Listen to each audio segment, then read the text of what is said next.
E foi através dessa fonte que veio a visão também de ter laboratórios de inovação no setor público, né? Fiz um curso no INSPER, tive um professor maravilhoso, Manuel Banducchi, que passou todas as possibilidades de inovação no setor público, falou sobre os caminhos, falou também sobre as dificuldades, mas vi que era possível ter laboratórios de inovação. Então, nessa mesma época, havia uma missão internacional para Singapura, as lideranças maiores voltaram, né, acho que com a cabeça e com a visão dilatadíssima das possibilidades que tinha e da importância de investir em inovação no setor público.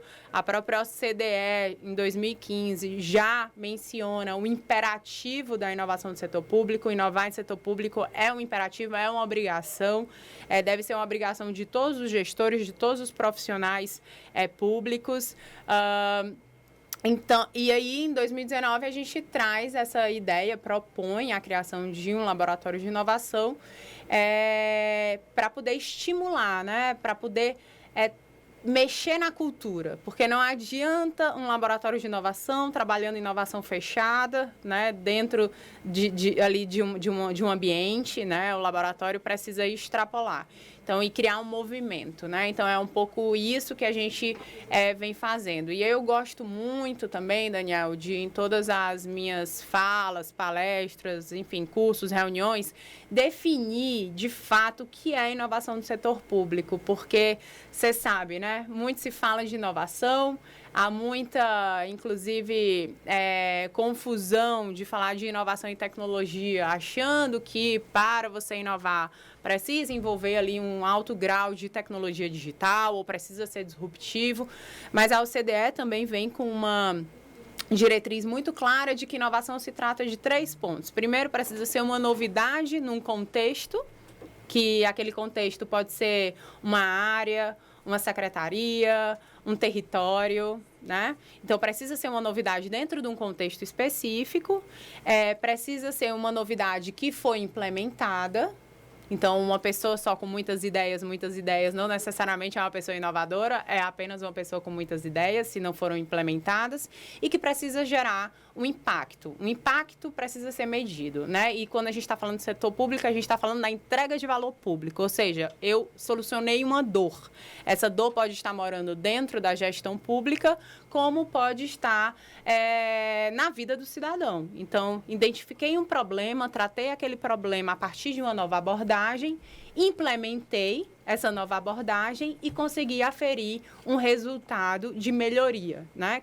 Vinculado ou à satisfação, ou à efetividade, ou à economia. Então, tem mais inovador público por aí do que a gente imagina. Muito legal. Ô, Jéssica, deixa eu pegar um gancho numa coisa que você falou que é fundamental, na minha opinião.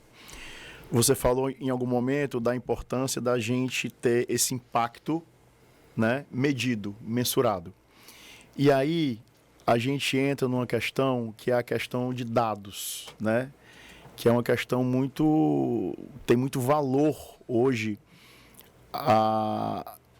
quão eficiente é uma entidade pública ou privada, tá certo? Na análise dos dados existentes.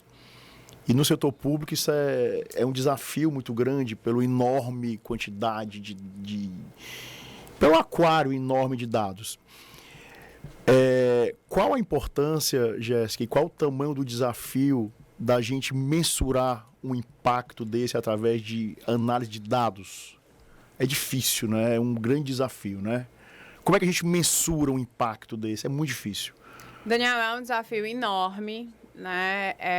Sem dúvida, dentro do setor público, mas também dentro de outros setores. A gente tem uma cultura de comemorar muito o início, né? Os lançamentos, as pedras fundamentais, mas aqui eu faço até uma militância que a gente precisa comemorar mesmo, é o resultado, é a efetividade, tirou quantas pessoas do ciclo da pobreza, realmente aquilo melhorou em quantos %, né? Fez a diferença para qual é o tamanho, né? Qual é o tamanho do impacto? E dados é o novo português. Já tem aí várias fontes, referências internacionais falando do quanto que dados e essa competência, ela realmente é o caminho para entregar valor de uma maneira efetiva. E quando a gente está falando de setor público, não é diferente.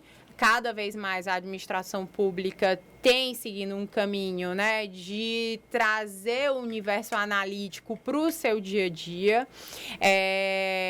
E eu gosto muito de separar a lógica convencional da lógica analítica, né? Na lógica convencional, a gente fica, nossa, tem muitos dados. Tem muitos dados no setor público, mas e aí? O que é que eu faço com isso? Eu posso ficar extraindo e gerando hipóteses ali o dia inteiro. E quando a gente está falando de setor público, a gente também está falando de problemas complexos. Então, a gente precisa direcionar essa lógica utilizando dados dentro de uma visão para resolver problemas. Então, primeiro de tudo, qual o problema que eu quero resolver? E aí eu vou pensar em quais os dados eu preciso para responder às minhas dúvidas que vão me levar até a resolução desse problema, né? Então, aí eu consigo extrair valor desses dados. O governo vem olhando para isso já há bastante tempo. Claro que é um processo de adesão como eu falei, a um novo português, a uma nova linguagem. Gosto muito das manchetes que saem, né? Dados é o novo petróleo, dados é o novo bacon. E é mesmo, né? No setor público não é diferente, mas a gente precisa investir em educação. Sei que essa é a sua pauta também. Eu sou apaixonado pela educação. A gente precisa investir nessa nova competência e precisa ser em massa, Daniel. A gente precisa formar uma legião, né? Não de cientistas de dados, não é sobre isso, mas de pessoas que sabem trabalhar com dados, que conseguem olhar um projeto à mesa no seu dia a dia e dizer assim, tenho substância aqui analítica para tomar as melhores decisões em condução a esse projeto, né? Então, é sobre minimamente você entender e saber avaliar se o seu time ou se o seu projeto ele está te direcionando para um caminho onde você vai ter ali subsídios suficientes para tomar as melhores decisões. E quando a gente está falando no setor público, a gente está falando de recurso público.